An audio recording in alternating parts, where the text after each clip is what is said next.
Враќање на дефицитот и јавниот долг на ниво од пред кризата, подобра реализација на капиталните инвестиции, подобрување на наплатата на приходите, намалување на сивата економија, на скриените давачки, но и проширување на даночната основа. Ова се дел од препораките на Европската комисија за напредокот на државата во делот на економските критериуми.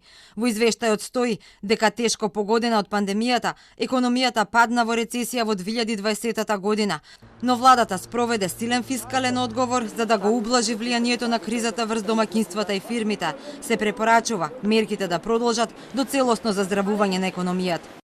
Фискалниот дефицит се зголеми на 8,2% од бруто домашниот производ во 2020 година, додека нивото на јавниот долг нагло се зголеми на 60,2% од бруто домашниот производ, бидејќи требаше да се покријат дополнителните финансиски потреби.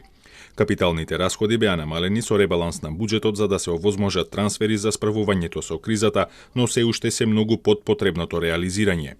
Оценката е дека земјава постигнала одреден напредок и е на добро ниво на подготовка во развојот на функционална пазарна економија, но се нотира и дека препораките од извештајот за 2020 година биле делумно имплементирани.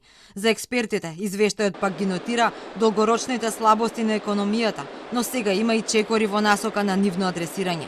Според институтот Finance Think, и во овој извештај остануваат клучните забелешки поврзани со слабости во менаџирањето на јавните финанси, наплатата на даноците, големиот број даночни ослободувања, сивата економија, исполнувањето на договорите.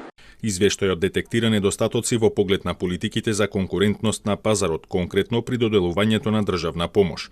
Имено шемата, финансирана според Законот за финансиска поддршка на инвестициите, не е во линија со законодавството на Европската Унија за државна помош и треба да се прилагоди. Меѓу препораките од извештајот се и забрзување на реформите во образованието и поддршка на дуалното образование, активирање на невработените со ниски квалификации и загрозени лица, како и воведување и имплементација на легислатива за енергетска ефикасност.